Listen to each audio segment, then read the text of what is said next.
One middle-aged guy tried to work one thing out. One middle-aged guy tried to work one thing out.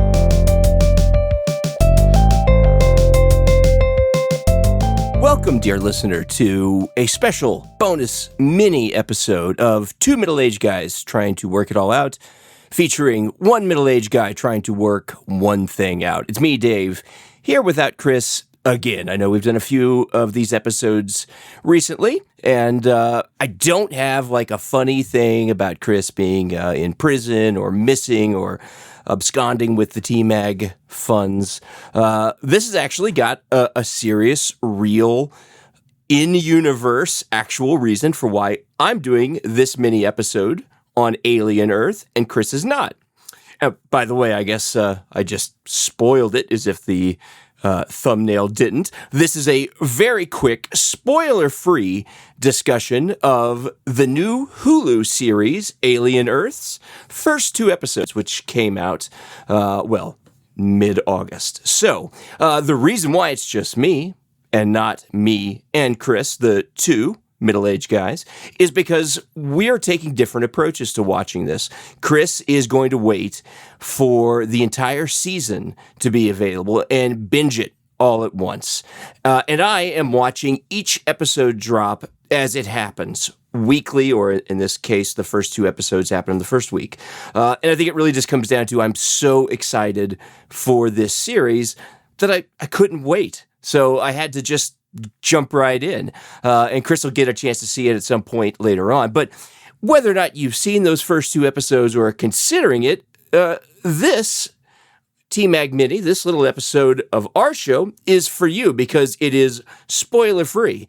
And it's going to discuss a little bit about what the setup is for this series, where it falls in the timeline, the context of the Alien universe, what you might need to prepare to watch it if you haven't, or if you have and you maybe missed things, what you should watch to give you that sort of in-universe alien broad context to help the show make more sense, who this show is for, ideas about who might like it, who will get something out of it, and then finally my last thoughts on where it's going and how happy I am with it or unhappy.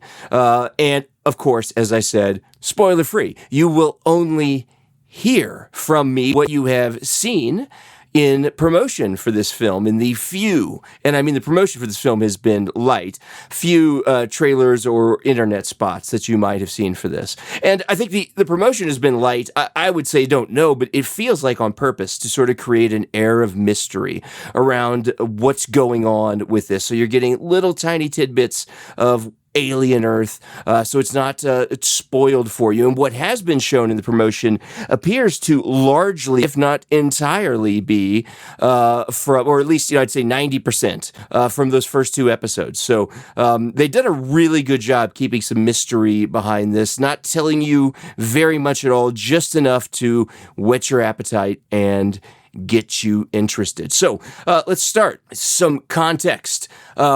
This Alien show is set primarily on, and I know this is not a spoiler because I'm pretty sure it's covered in the marketing materials and then the promotional stuff. You may have picked up on it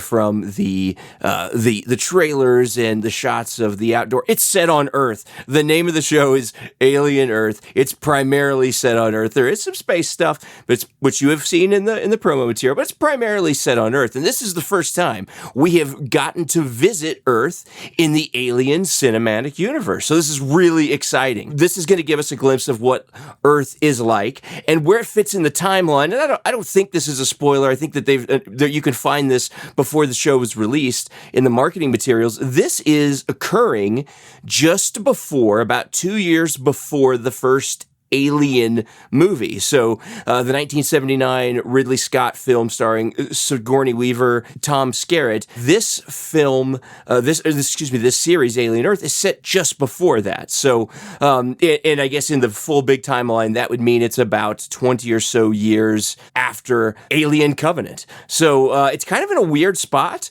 and that's what I think makes the context so important and making sure that you're properly prepared, because it's going to jump in and expect you to know some things about this universe that you'll want to be prepared for. The context really here is you're primarily on Earth. You're getting a glimpse of what life is like for the people who are on Earth, not go on the mining colonies, not the mining colonies as seen primarily in Aliens and in Alien Romulus. So you get to see Earth, and if you saw it from the previews, you get a sense of what Earth is like. And there's all the corporate espionage with Weyland Yutani and the other corporations that are running the Earth. Again, not a spoiler. That's all in the promo materials. That's the context. And if you're interested in jumping into this show and you're thinking, man, I'm not up on my Alien movies, or goodness, maybe you've not seen them, or maybe only seen bits and pieces or TV edits of like the second one, Aliens. Let me give you an idea of what I think will be important, at least based on what we've seen now. This could always change, but based on what I saw in the first 2 episodes and where this seems to be going, what seems important is absolutely Alien, the first movie, introducing the creature, the xenomorph, and introducing Ellen Ripley's character, played by Sigourney Weaver, and Aliens, the follow-up in the 80s from James Cameron. Absolutely essential. You will not understand anything without those. They're pretty darn important. And I would add to that, to give more flavor to what's going on in this world, I think Prometheus, and then to a much lesser extent, Covenant would be important as well. And those are more for just understanding the world at large that Alien exists in, the universe, the setting, because there's a whole lot of that, and it goes deep on some of the themes that are covered in all those films, and I will get to that in a moment. But I think that if you're considering this, you're stepping into it without being at least somewhat fresh on those 4 films, at least from what it looks like, at least being fresh on, I would say, the first 2 and Prometheus, with Covenant being sort of on the outside edge of that. It doesn't hurt to watch the others. I think Romulus is a great film. Alien 3 is also a great film, but I don't think it's really important to this. And Alien Resurrection, you can just skip. It doesn't matter. I would prepare yourself for that, or if you want to watch it with someone who's maybe not so familiar, trying to explain it to them while it's going, it might be a little tough because there's an awful lot. It's very dense. So who's this for? Well, I think Alien Earth is for anyone who likes any of the movies set in the Alien Prometheus world. I think that if you want to look at these films, each one kind of goes its own way, covering its own set of topics.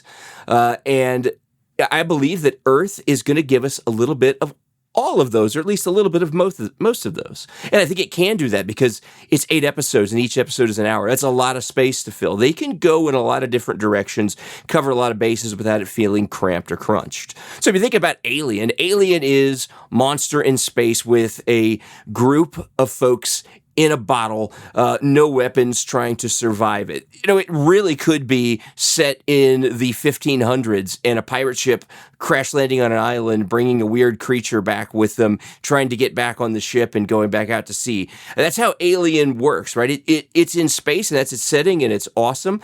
But that primal fear of the unknown and these creatures, or creature, as it is with Alien singular, it works in any setting, but it works especially good in space. And the reason why it took off and was so, it's become so beloved is because it also created a really interesting world with mining and shares, and then a number of shares you're going to get, the blue collar space trucker aesthetic that was, so great from that first Alien film. In the second film, you've got a sci-fi epic action adventure with some scary moments that get a little bit more into, company and corporate, but it gets us kind of on the side. It's a Space Marines shooting bugs with an awesome 80s hero in Ellen Ripley, fighting these bugs and trying to save the day. And it's actually, in my opinion, I think it's the scariest of all the Alien films. There's a lot of dread and terror, and terror, I can't say it. No tailors, not a lot of, hemming or taking in of sleeves in Aliens. There's a lot because there's, these hordes of creatures coming after you, and that's actually pretty darn scary.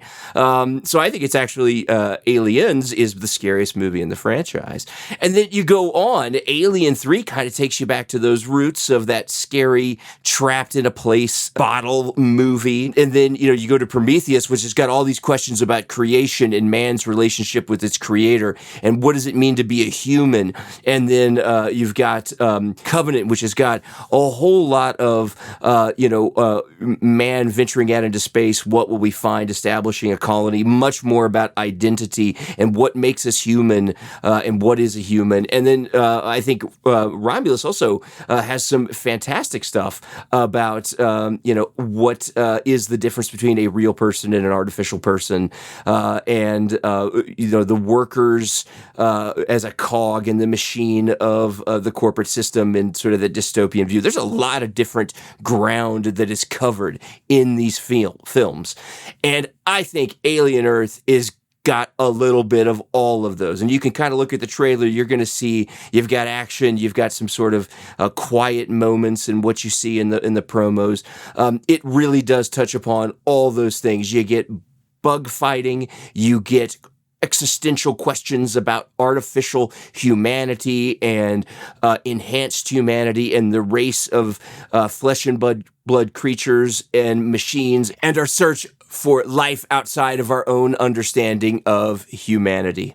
So I think that it covers all of those things. And so if you like anything in the Alien series, I think you're going to find something to like in Earth. And I think that kind of brings me to where I'm at with it, which is I am absolutely loving what I've seen so far. It is action-packed, it is intelligent, but it is not full of itself, which I think Prometheus rightly gets accused of just being a little bit up its own rear and loving the smell of its own toots. That's some weird comedy from a podcast about Alien Earth, but I mean it is sort of being in love with your own ideas. I think that Prometheus is a little bit guilty of that, where Alien Earth is just sort of it's got all these heady intelligence stuff, and then the next moment they're fighting aliens and talking about gross creatures, and you're seeing some really scary imagery. It's not for little kids, folks, but it's also, I would say, and maybe this is good or this is bad depending upon your point of view, but for me, I would say I actually like that they've just toned down the gore just a little bit, at least in these episodes, but still keeping the horror, the dread, the fear of these unknown creatures.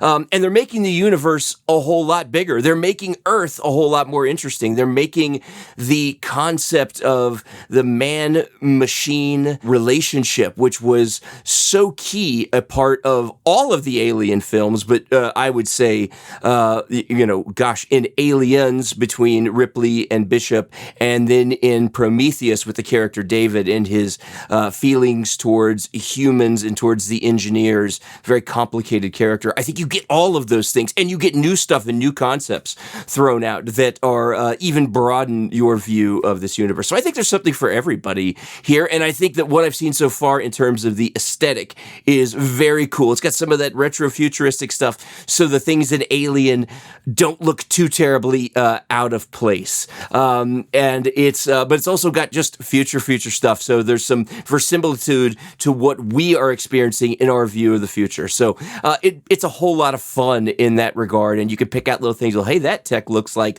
old alien tech, and that tech looks a little bit more like what we would think the future is going to look like now, instead of the 1979 interpretation of the future. And I would be remiss if I did not mention the excellent performances that we're getting from Sydney Chandler, an actress I'm not terribly familiar with, but she's playing a very complex, complicated character, and this would be an easy one to get very wrong, to make silly, and might actually take you out of the whole series, but she's making it work. And so kudos to her for taking a new concept, a new idea, and a difficult one, and making it work. And her character is a very important part of the show. Additionally, you have Timothy Olyphant, who is a great actor, who is great in everything that he's in, elevates it, and he plays a character named Kirsch. I won't say too much more, but he's got an outstanding icy performance that you'll immediately, I think, recognize that this is a character you want to watch, and you're going to be, keeping your eye on him the whole series as well. So, I am really excited about it. I hope that you guys all check it out. I love these movies. I love this world that was created by Ridley Scott that has been enriched by other filmmakers, including James Cameron, including Fede Alvarez, and now with the Alien Earth showrunner Noah Hawley. I think he's enriching it an awful lot. I think that Disney's investment in Alien, like it has been with Predator, is a good thing, and I'm glad to see them taking this world further and giving us more to see and explore in this cool universe with a gooey, yucky, very scary xenomorph creature. So check it out. I hope you enjoyed this episode. Let us know in the comments or check us out on Facebook. At our Facebook page, just search for Two Middle-Aged Guys. We're on our website, the numeral 2, middleagedguys.com. Send us an email, shoot us a message. Let us know what you think about Alien Earth. If you've got some ideas that are different than mine, shoot them my way. Check us out, and we would love to hear from you, and we'd love for you to look at our other stuff. Thanks a lot, folks, and have a great day.